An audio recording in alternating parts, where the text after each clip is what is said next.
दोस्तों नमस्कार। मैं सुबोध कुमार, आप देख रहे हैं खबर नेशनल टाइम्स। उपस्थित हुआ हूं एक बड़ी खबर को लेकर। आपको बता दें कि ये बसपा सुप्रीमो मायावती को लेकर बड़ी खबर है। जो बसपा के विरोधी होते हैं वो बोलते हैं कि बहन जी ने अपने शासनकाल में क्या किया था। अब देखिएगा, आपके सामने जीते जागते ऐसे कई उदाहरण हैं। यदि करने की बात की जाए तो जैसे कि सबसे पहले तो ताजा उदाहरण यही है कि अभी बहन जी ने सरकार सबसे पहले कानपुर के जो बुद्धा पार्क है उसको भी ध्वस्त करना चाहते थे। उसकी जगह शिवालिक पार्क बनवाना चाहते थे, उसका नाम बदलना चाहते थे और उसमें 12 शिवलिंगों की स्थापना भी करना चाहती थी सरकार। लेकिन बहन जी के द्वारा सिर्फ एक ट्वीट किया गया और एक ट्वीट के बाद सरकार ने उस योजना को निरस्त कर दिया, रद्द कर दिया। इससे अंदाजा लगाया जा सकता है कि बहन जी की आखिर कितनी बड़ी ताकत है। वहीं दूसरा उदाहरण आपने देखा था कि जिस तरह से मुरादाबाद का गौतम बुद्ध पार्क है और बहन जी ने उसके लिए भी एक्स पर पोस्ट की, अकाउंट पर पोस्ट की, ट्विटर अकाउंट पर।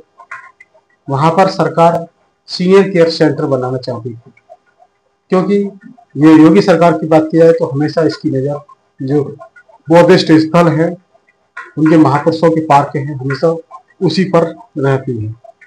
तो उसको भी सरकार ने उसका कार्य भी रुकवा दिया। जैसे ही कार्य का निर्माण होना शुरू हुआ तो तुरंत बसपा कार्यकर्ता पहुंचे। उन्होंने कहा कि ये निर्माण हम बर्दाश्त नहीं करेंगे, तो वहां पे भी कार्य रुकवा दिया गया। बहन जी के द्वारा पोस्ट की गई थी एक्स पर, सरकार को चेताया गया था और उसके बाद सरकार ने तुरंत 24 घंटे के लिए उस कार्य को बंद करवा दिया। तो इस चीज से आप अंदाजा लगा सकते हैं, इस तरह की जो ट्वीट करती हैं बहन जी, जब भी कोई दिक्कत होती है, कहीं पर अत्याचार होता है तो तुरंत अपने नुमाइंदे को भेजती हैं और एक ढाल के तरह खड़ी हो जाती हैं, दीवार बनकर खड़ी हो जाती हैं, हमेशा बहुजन समाज को मजबूती देती है। लेकिन उनके विरोधी कहते हैं कि बहन जी ने क्या किया, बहन जी क्या कर रही हैं। सोचिए, अभी उनकी कोई सरकार नहीं है,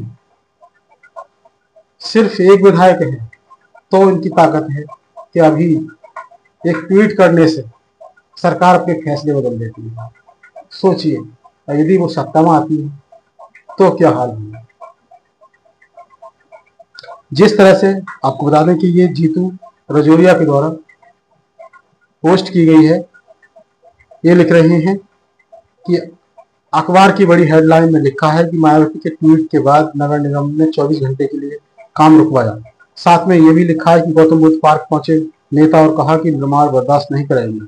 ये आस्था और विचारों की लड़ाई है, ये मानवता, संतों, महापुरुषों के सम्मान की लड़ाई है। इस लड़ाई को बहुजन समाज पार्टी 80 के दशक से लड़ती आई है और आगे भी लड़ती रहेगी। मगर अफसोस, हमारा समाज उन लोगों के बहकावे में आ जाता है जो सिर्फ चुनाव के समय ही बहुजन महापुरुषों और बहुजन समाज की बात करते हैं, बाकी पूरे 5 साल गायब रहते हैं। देखिए, बहुजन महापुरुषों के सम्मान की लड़ाई और उनके अस्तित्व की लड़ाई इस समय कौन लड़ रहा है। साथियों, अभी भी समय है, बसपा के साथ जुड़ जाइए, खुद और बहुजन समाज के सम्मान को, अपने अधिकारों को सुरक्षित बनाए रखें, वरना जितना समय बसपा कमजोर रहेगी उतना ही समाज कमजोर होगा और ये बीजेपी जैसी पार्टियां बहुजन महापुरुषों के अस्तित्व को धीरे धीरे मिटाती रहेंगी और मिटा भी रही है। बिल्कुल दोस्तों, आपने देखा होगा, चाहे वो बहुजन समाज पार्टी हो, कांग्रेस पार्टी हो या फिर जनता दल यूनाइटेड हो, जैसे नीतीश की सरकार, आपने देखा होगा बिहार में क्या हाल है, किस तरह से महामोदी बिहार के लिए आंदोलन चल रहा है, लेकिन सरकार टस से मस नहीं हो रही। और दोस्तों, जो बहुजनों की बात करते हैं, बहुजन महापुरुषों की बात करते हैं, हाथ में लाल कलर का संविधान लेकर घूमते हैं, वो आपके अस्तित्व की लड़ाई लड़ने नहीं आएंगे, वो आपके महापुरुषों की लड़ाई लड़ने नहीं आएंगे। वो सिर्फ चुनाव के समय आपसे वोट मांगेंगे, संविधान दिखाकर आपसे वोट मांगेंगे, बाबा सबको माला पहनाएंगे और जब आप पर संकट आएगा उसके बाद वो सीधे गायब हो जाएंगे या फिर चुप्पी साध लेंगे। तो आपको बता दें, इसमें ये भी कहा है कि बहन जी से जुड़ी अभी भी समय है, क्योंकि हमारे जो बहुजन समाज है, बहुजन समाज की बात की जाए तो वो उन लोगों के बहकावे में आ जाता है जो सिर्फ चुनाव के समय बड़ी बड़ी बातें करते हैं, बहुजन समाज की बात करते हैं। रतनलाल जैसे जो गांधी के जो एक वर्ड आता है वो है, वो एक रतनलाल का वीडियो आ रहा था, वो कह रहे थे कि अछूतों के उद्धार के लिए बाबा साहब ने कांग्रेस पार्टी को ज्वाइन किया। बाबा साहब भी कांग्रेस पार्टी में ही थे और उन्होंने कांग्रेस पार्टी को ज्वाइन किया। लेकिन रतनलाल जी ये भी बता दीजिए कि बाबा साहब ने कांग्रेस पार्टी से इस्तीफा क्यों दिया, अपने कानून मंत्री के पद से इस्तीफा भी तो दिया था, वो भी तो बताइए जनता को। तो दोस्तों ये बड़ी खबर थी बसपा सुप्रीमो मायावती को लेकर। बहुत बहुत धन्यवाद।